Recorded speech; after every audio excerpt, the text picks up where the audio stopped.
Salut à tous et bienvenue sur la deuxième partie du tutoriel web scrapping sur Amazon. Dans cette vidéo, on va continuer l'implémentation de notre scrapper, où on va organiser notre code déjà, extraire plus d'informations des pages produits, et on va essayer d'automatiser la même tâche sur plusieurs produits. Comme d'habitude, n'hésitez pas à liker, commenter, partager cette vidéo, et à vous abonner pour plus de vidéos.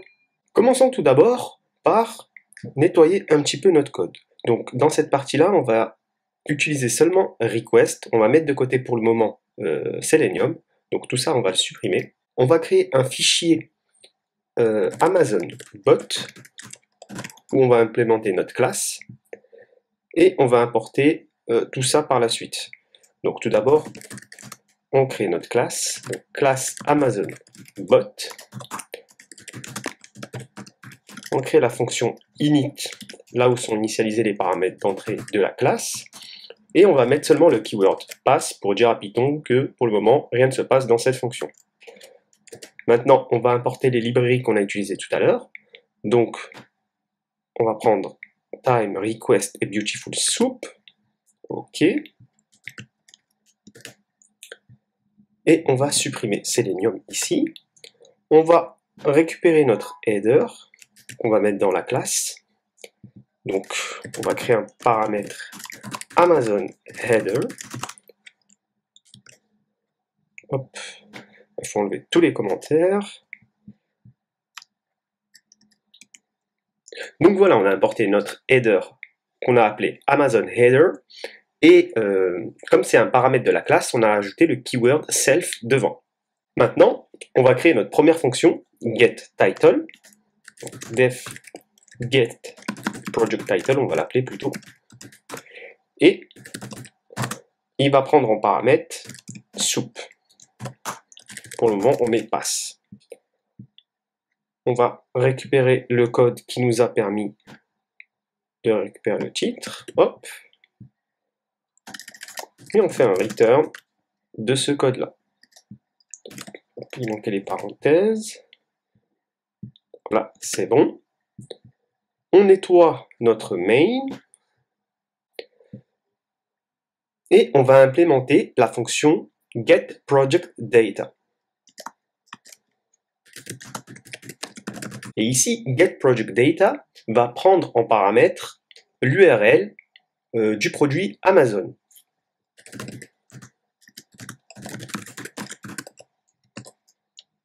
Et notre fonction getProjectData, ce qu'elle va faire, c'est qu'elle va faire une request HTTP, comme tout à l'heure. Donc, R égale request.get de self de project URL, pardon, avec le header de Amazon. Donc on met self Amazon header. On va importer beautiful soup. On va lui donner le code HTML et lui indiquer le parseur. Et on va appeler la fonction title avec l'objet soup qu'on vient de créer. Donc, title égale self.getProjectTitle soup. Donc ça va nous renvoyer le titre du produit. Et on va faire un return dans un dictionnaire pour structurer nos données. Title égale, donc deux points, dans un dictionnaire, le title. Et aussi on va indiquer l'URL du produit. Product URL, on met la virgule. On va dans notre main et on va tester notre script. Donc tout d'abord on va importer notre classe Amazon bot. Amazon bot import Amazon bot. On va initialiser. On va plutôt l'appeler bot simplement. Égale Amazon bot. Et on va faire bot.getProjectData avec l'URL. On va affecter le résultat à une variable. Donc on va mettre res égale bot.getProjectData project URL, c'est bon. Et on va faire un print de res. Voilà. On exécute le code. Et voilà. Donc on a bien l'URL du produit qu'on a scrappé, ainsi que le titre dans un dictionnaire. Donc maintenant c'est structuré. Donc maintenant essayons d'extraire plus d'informations de la page produit. Donc retournons sur le produit d'Amazon des AirPods. Voilà. Donc nous, ce qu'on a fait, c'est qu'on a récupéré le titre. Maintenant, ce qu'on va faire, c'est qu'on va essayer de récupérer le nombre de reviewers, la note moyenne donnée par les reviewers, 4,7 sur 5, et le prix du produit. Donc pour cela, on va retourner dans notre code. Donc on va définir ces trois fonctions. Donc après titre, ce qu'on va faire, c'est def get product rating. Pareil, ça prend un objet Beautiful Soup. Def get project number reviewers.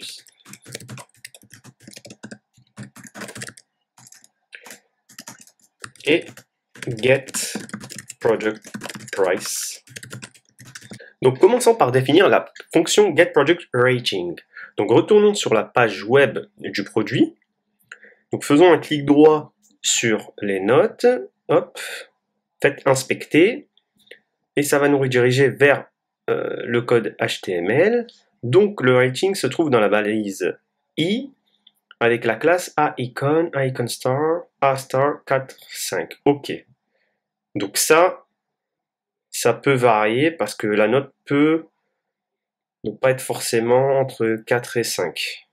Donc ça, faut faire attention. Donc ce qu'on va faire, c'est qu'on va prendre la balise qui nous indique, où il nous indique les informations. Donc sur les ratings et les reviewers. Ok, donc c'est celle-là. Donc div ID average customer reviews. Donc déjà, on va extraire l'information ici. Donc on va récupérer la div ici, cette div-là. Et ensuite, on va essayer de récupérer la note moyenne du produit. Ok. Donc on retourne dans le code. À partir de l'objet soup, ce qu'on va faire, c'est qu'on va créer une variable div average customer reviews qui est égale à soup.find, donc div, ce qu'on a vu. L'id était égal à average customer reviews. Est-ce que j'ai pas fait d'erreur? Non, c'est bon. Et à partir de ce nouvel objet Beautiful Soup, donc maintenant qui est concentré sur la div où se trouve la note moyenne du produit ainsi que le nombre de reviewers, on va extraire la note du produit.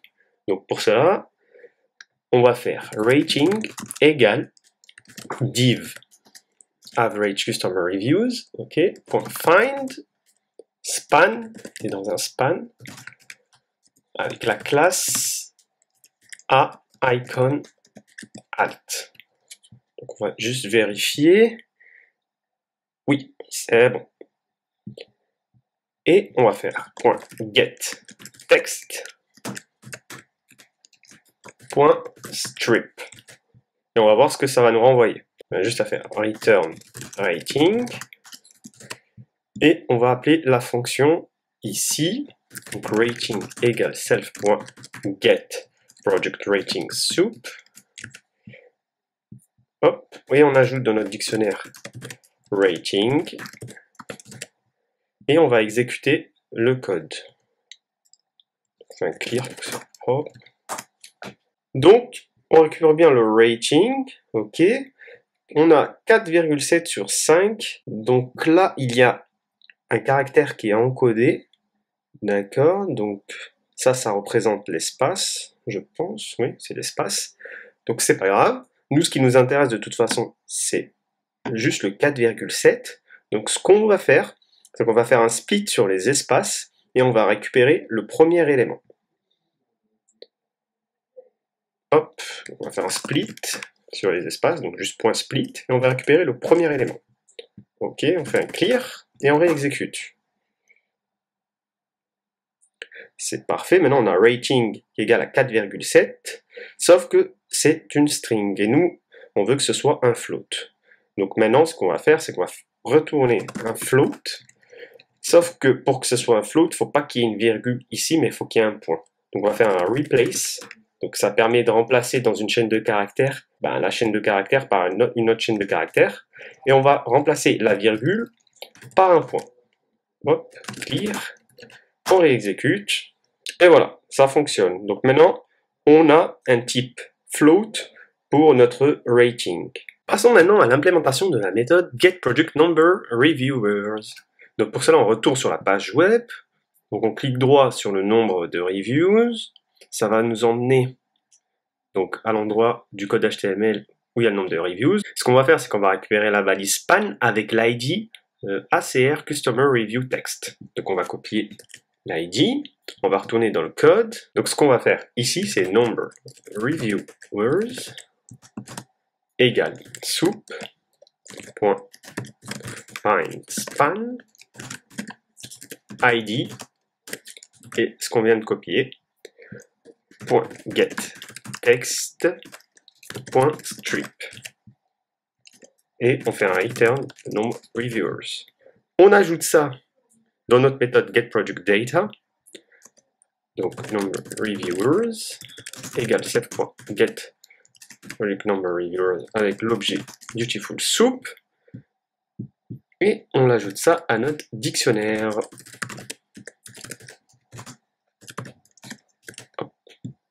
On fait un clear et on exécute notre code. Donc, on obtient le nombre de reviewers qui est égal à 750 480. Hop, il faut refresh. C'est ça qu'on n'a pas le même nombre.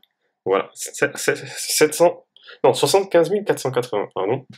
Parce que là, en fait, c'est l'espace. Moi, j'ai rajouté un 0.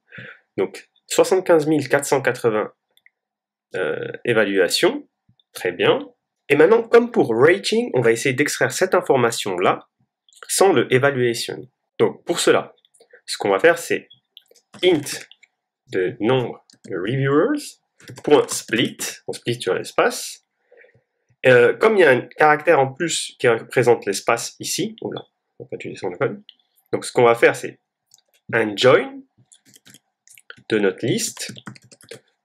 Donc on va regrouper notre liste après l'avoir splitté, sauf qu'on ne va pas prendre en compte le dernier élément.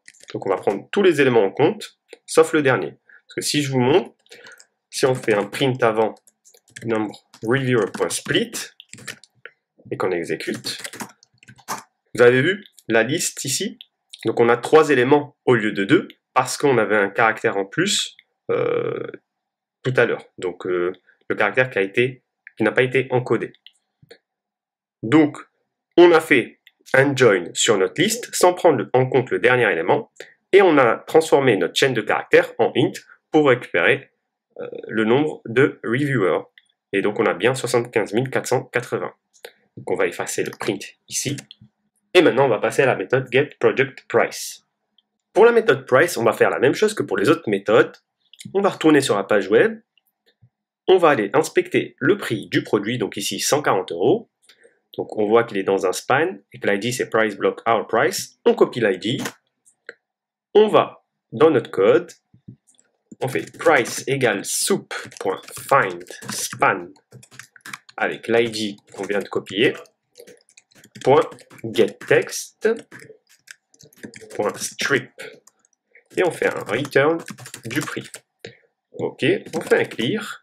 Ah, il faut l'ajouter dans notre méthode getProductData, donc price égale self.getPrice soup, ok, et on l'ajoute dans notre dictionnaire.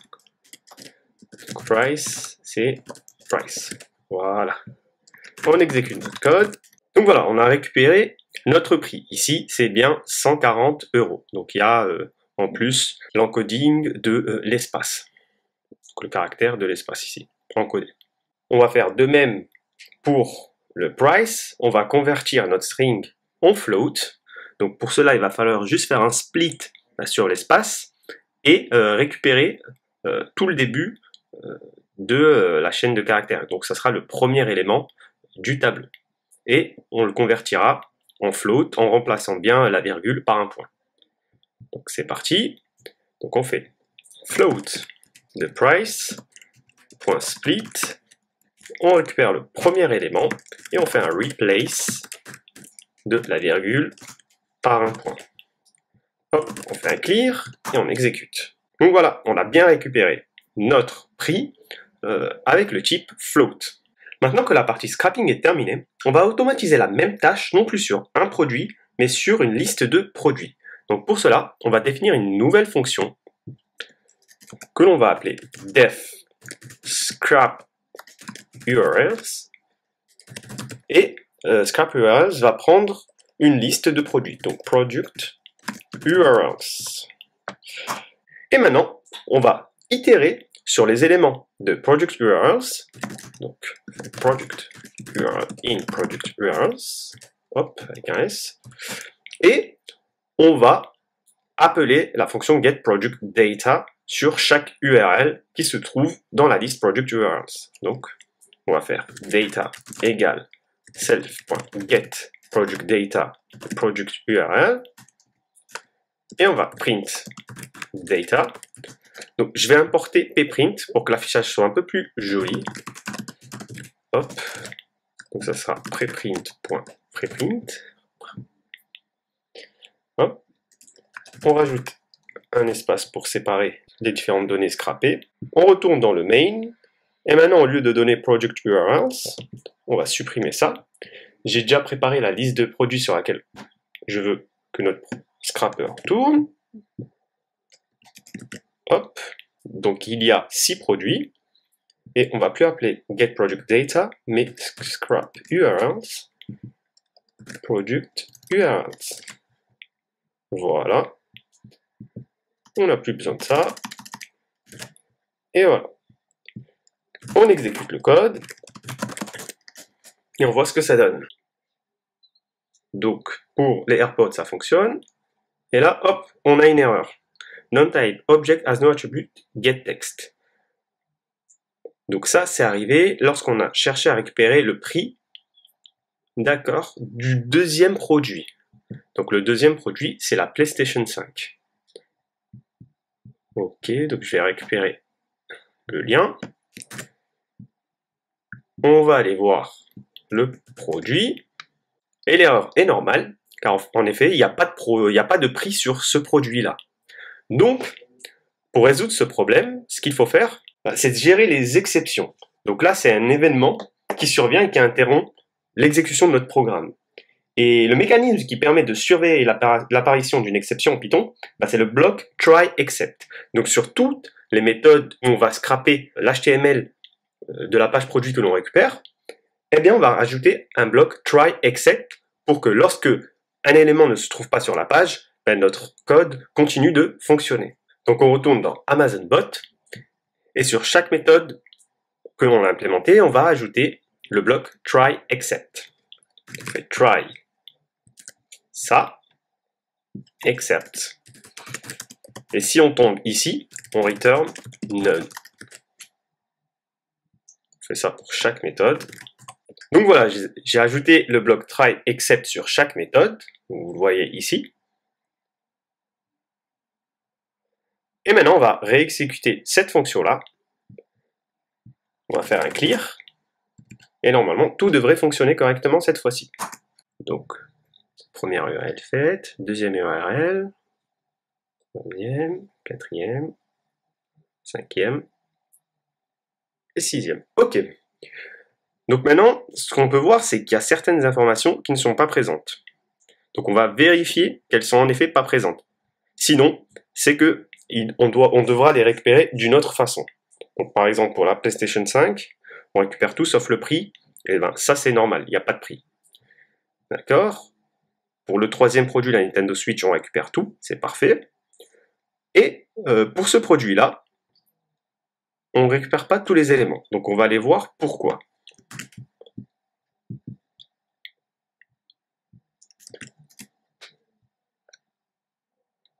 Donc, quels sont les éléments qu'on ne récupère pas? Donc il y a le prix et il y a le rating. Ok. Donc elle n'arrive pas à trouver le rating. Donc le rating c'est normal, il n'y est pas. Donc pas de souci, mais le prix. Et le prix ici, on voit qu'il y a un encadrement broché et la structure a changé. Donc c'est normal qu'il n'arrive pas à récupérer le prix ici. Donc nous ce qu'on va faire, c'est au lieu de récupérer le prix dans l'encadré broché ici, on va aller le récupérer ici. Inspecter. Hop, on va récupérer cette balise-là.